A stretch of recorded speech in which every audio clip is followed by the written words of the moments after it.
Hey, fight fans, welcome back to Carl Prusa MMA. I'm Carl Prusa. Today, we're here with the Day Walker. He is Mr. Anthony Guarascio taking on Guilherme Pat, Dana White Contender Series, September 9th.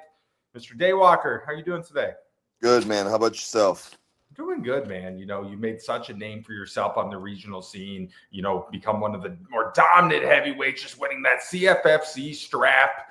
For you, man, how did you find yourself in this crazy world of combat sports? To be honest, I think it was sort of just a fight or flight moment in my life when I did get back into it.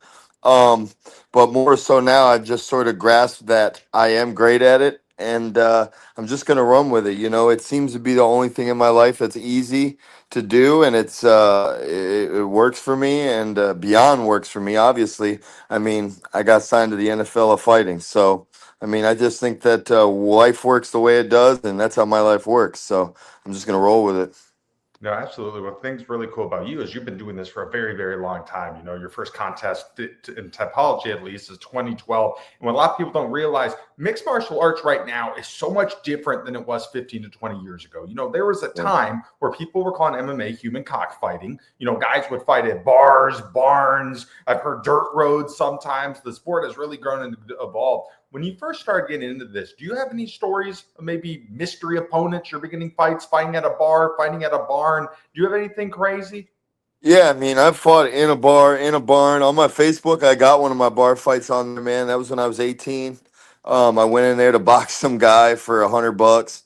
18 years old, $100 goes a long way. You know what I'm saying? So, anything weird like that, man, I usually did that. I pretty much stayed off the streets with the street fighting. I've only gotten to probably a couple, and one of them almost got me into pretty big trouble. So I try to stay off doing that, man. But nothing crazy other than that. I was doing some security. I've gotten into some scuffles there, but nothing that I'd say out of the ordinary for me. When you first started getting into it, did you ever envision mixed martial arts to blow up to where it is today? Nah, no. Well, I mean, yes, in a sense, because it was on TV, but for me to be in it, blow up the way it is now. But with UFC and things like that, yeah, because it was still coming up pretty quick when I was, when I was a teenager fighting and stuff like that. So many fans are watching this sport. I mean, there's UFCs almost every single week now. You got the PFL, you got bare knuckle, you got one, you got all these different platforms. But very few fans realize what it takes to be a mixed martial artist. I feel like they look at the John Joneses, the Habibs, the Taporias, and they see the fame, the fortune. They're like, "Well, this is the best thing ever." They see the girls, all this stuff. Being a fighter, man, it's a lot of sacrifices. Bounding on the regional scene, you're not making $1 million on the regional scene. A lot of guys have that 9 to 5 job, wife, kids. You have to stay up late, wake up early, spend money to train, do this day in, day out, just maybe for the opportunity to be the top percent to make it to a big show. You've been doing this for a very long time. You're on the cusp of getting into the biggest show in the world. What's made you stick through it? To be honest, that nothing really ever worked out. So I had no other chance than to take what God put in front of me. And like I said, this seems to be the only thing making money at that I've been good at. I mean, it is 6 to 7 months check to check, but I don't have a job in between. I won't have a job in between. If I had a job in between, I'd probably be worried about getting fired before I'd be worried about the next fight. So I think where I'm going to be is where I'm meant to be, and I just stick to the fighting. So nothing really pushes me. I think just getting out of the hole that I'm in and like permanently getting out of a hole will push me. And even when I get out of the hole, I'll probably continue to be pushed just because, I mean, I've not done as much as I'd like to do by the age that I am, or as much as I thought I'd do, at least. But then again, I sort of might have to swallow my own words and say it landed right on time. So it's sort of hard to say, what pushes me and what doesn't. But it just is the way it is.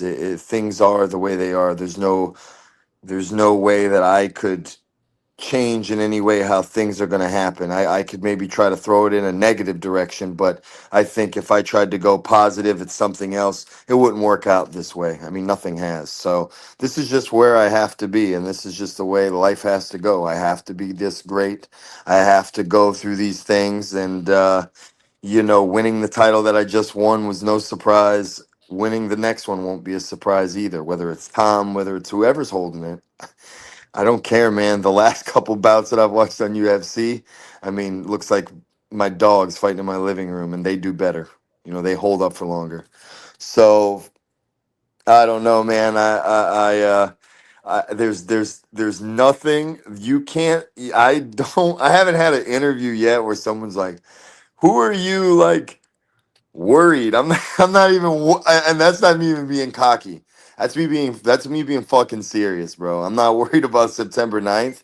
I don't care if he's running 5 fucking miles right now. He better be prepared to get punched in his fucking mouth because I'm gonna crumble him into the canvas. He is gonna melt like hot chocolate in a car. I'm telling you, and he's not prepared. They've padded him. He's a padded 5-0. He's fought a bunch of fat Brazilians that shouldn't have even been in the cage. And the couple ones that took the knockout, however they did, I'm telling you, my brother, he's 21 years old and he can't even run 4 miles. He can do better than half these guys in the UFC, and I'm telling you, and that's me being a little disrespectful. But when it comes to my opponent or anybody next to him, I think he may be quicker than the guys I'm gonna fight. In a sense of like body movement, not anything landing or striking, but in a sense of him moving around, he might be a little faster looking. But the faster they are, the faster they fall. So that's all that matters.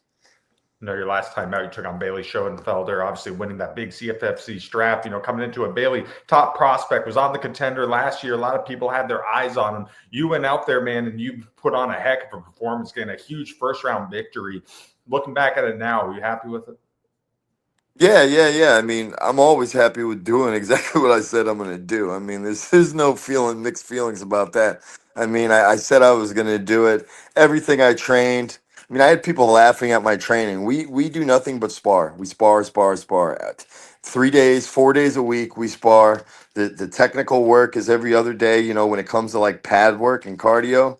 But when it came to doing anything, I didn't go, well, what if he takes me down? And then I get with my partner and I get in that position and I drill that position over. I don't focus on what's the other guy going to do. He's going to take you down. He's going to try to take you down at least. He's going to throw a knee. He's going to throw a punch. I mean, you have to expect that anything is going to come at you, especially Bailey. He's 5-1. I mean, it's pretty seasoned. It's about as seasoned as the guy that I'm about to fight, looking at it on the paper. But I mean, when these guys get on that hot seat and someone's there to swing, you see who lasts and who doesn't. And chin or not, you just got to be for it. And he wasn't meant for that. He wasn't meant for stride. I don't even know if he's meant for heavyweight. I can't even say he's meant for light heavyweight. All I know is the way he moves and the way everybody moves. I study them to a T. I mean, everything that moves, the shin movements, the knee movements, the twitches in their hips and their anything in their body move. I'm watching everything on this person for months, for days. So we had Bailey locked in for years. We were watching him. We were watching him fight all these guys that we were supposed to fight. He would beat them, and then we'd get the opportunity, and then so we were prepared for him beyond prepared. He told me after, man, you were so prepared, and it's just I know that I was and I am for everybody because I take all of my focus on them and I just make it an everyday job. Focus on the guy. What's he doing? What's he doing? How's he feeling? How's he look? How's he look when he has a bad day? How's he looking when he's feeling like this? I mean, I watch everything on the people. So that's pretty much what we did for him, and that's why it was so easy. And it'll continue to be easy to do what we want to do, just focusing on our game plan and not what the other guy's gonna do. I mean, he's gonna fight me. So that's all I need to know. Going to that contest against Bailey, did you have a feeling that the winner was going to the Contender? I felt like they were going to give me a contender because they wanted to be cheap. They didn't want it. They were going to give somebody a slot, whether it was me or Guzzi. And they gave it to Guzzi, which was an awful decision. So I guess the Contender Series was what they gave to me. And like I said, I'm not surprised. I just need my foot in the door. I just needed my foot in the door somewhere. It's UFC. It's it. After that, UFC is inevitable. I start this. I'm once I start this guy, it's inevitable anyway. What I said was going to happen, it just happened. Unfortunately, I blabbed my mouth to John Morgan about Contender Series. I shouldn't have talked smack because then I got smacked right on the top of the head, and that's right where they sent me. So Exactly what's going to happen is going to happen. They set me up with a guy who kind of wants it but doesn't, and I'm gonna starch his ass, and they're gonna be like, "Oh yeah, this guy's UFC ready." No shit. So, thank you for the free flight and the free meal. I'm gonna whoop his ass and be out for my 4 shot deal, and that's it. That's it. So you're taking on Guilherme Pat. Overall, what do you think of him as an opponent? Yeah, no, he likes to stand. He likes to he likes to play that fancy arms down type Alex Pereira, Cyril Gane if they had a kid type thing, and round one, he's gonna circle into the punch that's gonna end his professional career and shot at the UFC. It's going to happen the same way Bailey did it. He's going to go back, hands down. He's going to go chin up in the air and mutu bang. Boom. I'm going to smack him right on the chin, and he's going to go down. That quick little, he throws this little jab from the hip. He throws these little head kicks. He throws all this fancy stuff. He's never had anybody in front of him like me. He's never even had a real opponent in front of him. The last guy he fought 9 months ago was on so much steroids that it looks like he was sweating apple juice. Okay. So he's not ready for me. He's not ready for someone that's going to stand there and none of these guys were. That's why all of them fell the way they did in front of me because none of them are ready for that guy that's not scared. He's not worried. And I'm going to take your fucking head off. I'm going to take Guilherme Pat's head off. Just the same way that I did Bailey, same way I did Justin Harbison, same way I did Jerry Watterson. And I almost popped Michael Johnson's head off with that guillotine I fucking threw him in the first round. So I'm telling you, I'm a problem. Guilherme Pat, he's lucky he doesn't speak English because I guarantee you he'd be in fear. I saw a video of him doing his media work at the PI and taking his pic, sitting in that chair. He doesn't even look like he knows where the hell he is. He looks so out of place. I'm telling you, it's over for that guy. I'm glad they gave me a sacrificial lamb, and they're gonna have me at a plus. I guarantee you, because he looks good. And that's about it. That's cool. Underdog me. He continued to underdog me. He is going out in one. He doesn't have the chin. He doesn't have the movement. He doesn't have anything I have. He's not ready for this. He's not. He's not. It don't matter if he's 6'5", if he's 6'35". Okay? His situation, I go to sleep in the car. He goes to sleep in round one. I promise you. You know, one thing that really sticks out for you, if you watch you fight, man, you're a very well-rounded fighter. Obviously, you know, you have tons and tons of power. You've also proven, man, you can make some chokes. You know, you talked about that guillotine victory. Another thing that really sticks out to me is the IQ. You know, you're very calm, you're relaxed, you're very intelligent when you compete. You know, in general with the sport, really. For you, at what point did you really start putting all these pieces together? Honestly, when I met my coach Tom, he sort of opened up the whole stand-up game for me, really, and the comfortability. I took a lot of kickboxing fights just to try to get really comfortable on my feet, because in those amateur kickboxing fights, those guys are coming at you to take your head off, and they're coming, I mean, they're swinging. It's amateur fighting. So a lot of that, man, and us just sparring, us focusing our training around fighting. Sparring. And I'm not talking about like taking your head off sparring. I'm talking about 8 to 10 5-minute rounds grinding with guys that are 30, 40 pounds lighter than you that can go, go, go, go, go. The weight of the punch doesn't matter. You get knocked off your feet by a 135er. I don't want to get punched in the face with a UFC glove by Demetrius Johnson. I don't care if he's a buck 25. That's a hard punch. It's professional, So I want to be with somebody that's going to run me ragged, and these heavyweights aren't going to run me ragged. Their takedowns fail, their cardio fails, and nothing they had. They got power for about a minute and 15, even if they're in camp. So you'd have to catch a heavyweight on fight day to even get the best minute and a half you can out of them. So during camp, heavyweights ain't for us. And I'm a rare heavyweight, so I'm the only one moving past that. I mean, I did 8 5-minute rounds today, and I did it 2 days ago and 2 days after that and 2 days after that for the past 3 freaking years. So I intend on being more ready for a fight. I think guys focused on too much of the 1-2 leg kick, 1-2, I mean, you just gotta fight, bro. This is what we're doing. We're fighting. You know what I'm saying? And the more that I'm in there, and the more that I just continue to do and stick to what I'm good at, stick to my game plan, stick on perfecting my game plan, I don't have to worry about anything else. So, and he has absolutely no ground game, so I don't expect him to even shoot for a takedown. And if he did, I'd probably laugh and the middle of the fight, because I'm the wrong one to take down. People, they think because I this and that, they have no idea, bro. They have no idea. So I just let them talk. I just let them play.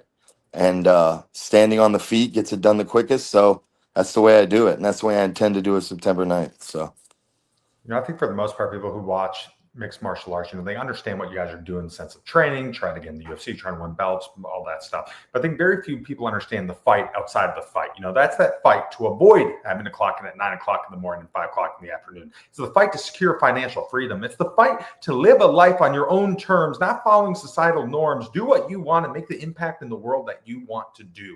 For you, is this a big part of the journey as well? yeah, I mean, obviously it's a big part of a journey because it's something that I got to do in order to get to the next chapter. So anything that happens in my life is something that was just meant to happen and meant to be. There ain't no, expression of confusion. There's no, ooh, this is weird. Is everything is just meant to happen. So there's nothing about what's about to happen and what's about to happen after that to be any type of surprise. I mean, yeah, this is the next level, but they said the last level was the next level, and they still treat me like I'm a nobody, push me under the rug. So I'm going to starch this guy and starch him in front of the right people and give them no rug to push me under. So pretty much this is just to show them, the guy sitting in front of me, the crowd's a little bit better than the last one because this crowd actually has pull. And that's about all I look forward to. Is just doing it in front of the guys that are going to give me that check and that longer career in the octagon. Other than that, brother, down in one.